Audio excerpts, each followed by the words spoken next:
What's happening, everybody? Welcome back to Working with Bobby.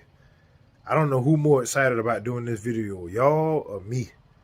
Some of y'all probably said, "Oh man, ever since he did that thing about him getting finally getting 1,000 subscribers, he ain't post nothing since." But I got good reason for that. I have a whole bunch going on in my personal life, a lot of changes, a lot of things going on. I ain't gonna get too in depth with it and bore you with the details, but I'm finally able to bring y'all another video, another helpful video, another video to bless y'all, in some way, shape, or form. As you can see, I done changed clothes on y'all. I work for a company called Lift One now. I still work on cars, obviously, but what I do for a living is I'm learning how to maintain, service, and repair lift trucks. Some of y'all call them forklifts. I used to do it the same. Some people still call them forklifts, but that's what I'm gonna be doing.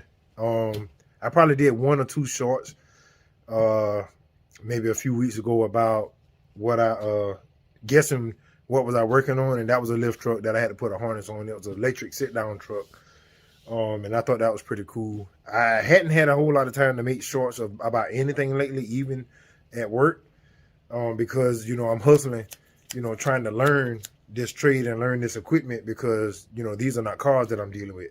Yeah, I'm always work with cars, but for a living now, I'm learning heavy equipment. So I'm working with Ottawa's yard spotters, which is kind of one and the same. That's just a different brand. A lot of different type of heavy equipment, or industrial equipment, as they put it. Just got back from Charlotte not too long ago. I was there all week, doing training, trying to learn how to be more efficient as a tech, safety training, learn how to drive the service van, etc., etc. So enough about that. I just wanted to get you guys caught up. Today's video is going to be, actually I'm gonna do 2 videos today, but I'm gonna do 2 separate videos. But today's video is going to be about, of course, the star of the channel, which is not my cousin's Impala behind me. That's the one I still got to get the engine out. But I might do a video on that, and I might not. But it's going to be this star here. She has always been the star of the channel, and hopefully she always will be. But today, I'm going to get y'all turned around so y'all can see what's going on. You remember I was telling y'all that I keep having to add power steering fluid. And I know it's dark, but what I did was I played around with this high pressure line. And I thought that the Teflon seal or O-ring was leaking on the back side of it, but it wasn't. So just y'all be wary of that. It's so dirty to the point where I can't tell where it's coming from. But I noticed that I had to keep adding power steering fluid. And if you got one of these kind of engines, trucks, engines, or whatever with this type of pump, if I remember correctly, I think this that Saginaw style pump. I remember when I put this engine in the truck, and while I had it torn down, I replaced that shaft seal. I think that shaft seal is leaking on it now. Because what's going on, when I had put a light on it, which I ain't gonna do it right now. I'm gonna show y'all a better view with when I get the pulley off. That's where I'm losing my fluid at. So I'm waiting on my mom to get back from the parts store in Aiken. I got her to get the stuff after she got off from work. So what I'm gonna do is I'm gonna remove the drive belt. You're gonna need something to grab this bolt in this tensioner pulley so you can release the tension off the belt. Remove the belt. I probably need this belt glaze, pulley and belt glaze, but I ain't got no money to replace them right now. But anyway, take the tension off the belt, remove the belt.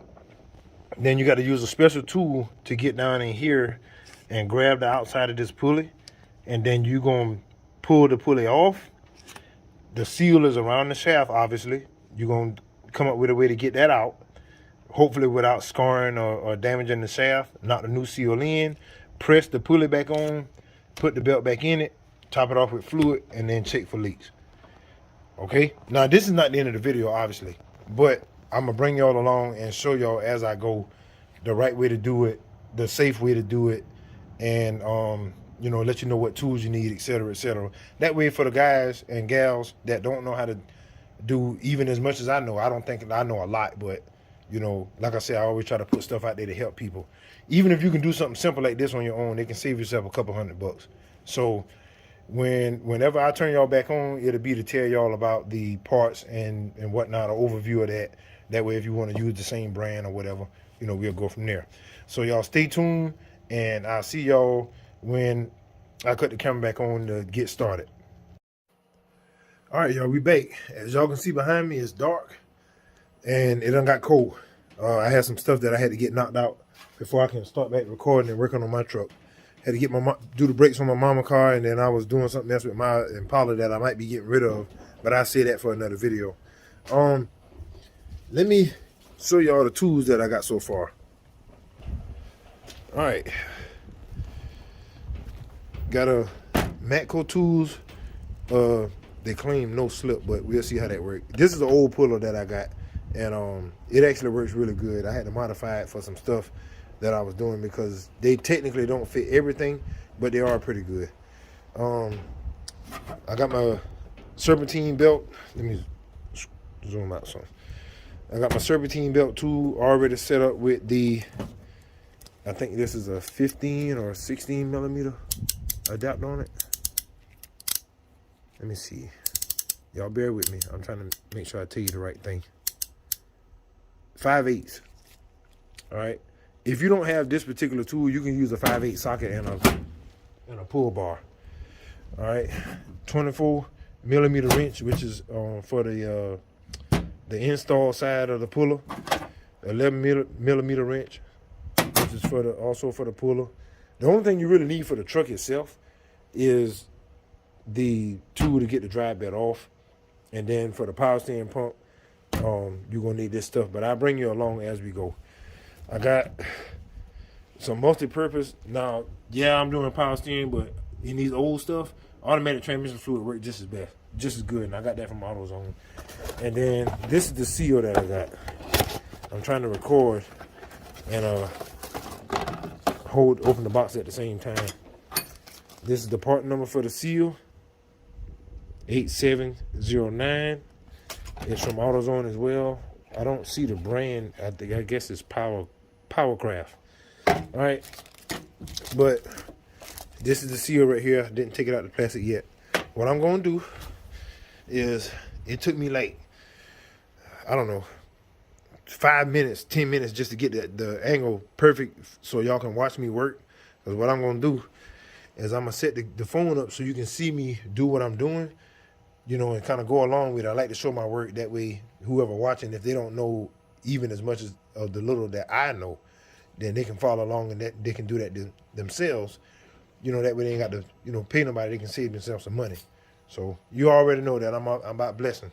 I'm trying to show somebody how to do this stuff. So y'all just stay tuned, and I'm gonna put y'all on a time lapse and let y'all see everything that I'm doing.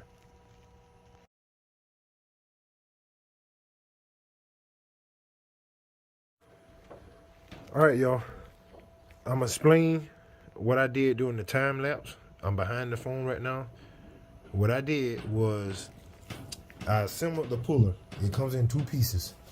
This piece right here, this is an aftermarket. It came with two other bolts, I think, but this bolt right here is something that I had to put on there because I think I lost the ones that came with the puller. But you take this Matco 11 millimeter gear wrench or socket, and it works. It'll tighten up that bolt that I put in there, but that's beside the point. What I did was assemble the stud. Once you clamp this onto the pulley and you put that little small pin in there that I showed you, if you depending on how this time lapse look, and you might didn't see it, but the pin goes into the shaft. You put the clamp on the outside of the pulley. You put the threaded portion, screw that into the tool itself, and what it does is it pulls on the pulley and pushes against the shaft so you can pull the pulley off to gain access to the seal. So I'm gonna go ahead and do that, hopefully without any problems, and then I'll stop and explain again, and then we'll do everything in the reverse order, top it off with fluid, check for leaks, and then go from there. So y'all just stay tuned.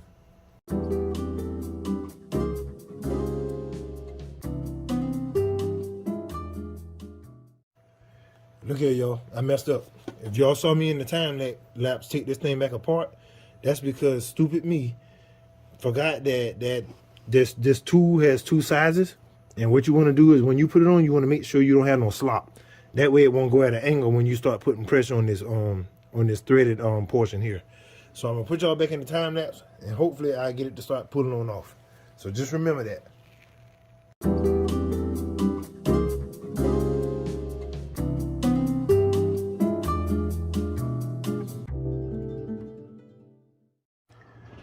All right, y'all, we back and we got problems, as always, but it is what it is. My tool decided to quit on me. The threaded portion then decided to, and you can see I got anti-seize on it, but for whatever reason, it decided that it wanted to clock out and not work anymore. And I got the pulley. It's already, I'm trying to zoom in as I talk to y'all, it's already some of the way off. So now I need to go and look inside my box to see if I got, I don't know if I got another pulley. I might have a backup, but I don't know. I thought I just used that one. I'm gonna have to put y'all on pause until I get something figured out. So y'all just bear with me. All right, y'all, we back again. Now, what I did was went in the shop and I tried to re-tap the threads on this threaded portion here and on the inside, but I don't have a tap that big. So what I did was took this portion with the good threads and run it up from the bottom to where I got to this portion, and I tightened up this 11mm bolt. Now yours may not have that, but I wanted to make sure this had good clamping power on it and it was straight, and I got pressure on it now. So I'm gonna try this one more time. Put this back in this. Put y'all back in the tripod so you can watch me hopefully get this pulley off. You know, sometimes it ain't a working with Bobby video unless something going wrong, but we're gonna get through this with the help of the Lord. So y'all just bear with me.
Well, yo, that was an epic fail. As you can see through the time lapse, that was like a minute long. That thing fought me tooth and nail trying to get that pulley off. I put heat on it. I don't know why it won't come off. My tool broke on me, so now I gotta leave the truck down here. So I ain't gonna let y'all sit through all that foolishness and let what's supposed to be like a maybe 5 to 10 minute video turn into an hour-and-a-half video. So I'm gonna quit for the night. I called my wife to come pick me up, and I'm gonna try to see about sourcing a tool so I can see if I can pull that pulley off tomorrow. So part 2 of this video gonna be coming up soon. So as I always tell y'all, and I ain't gonna turn the camera around this time because I'm disappointed, man. As you know, y'all know I love my truck, but be encouraged, be blessed, and regardless, keep wrenching. I'll see y'all on the next video.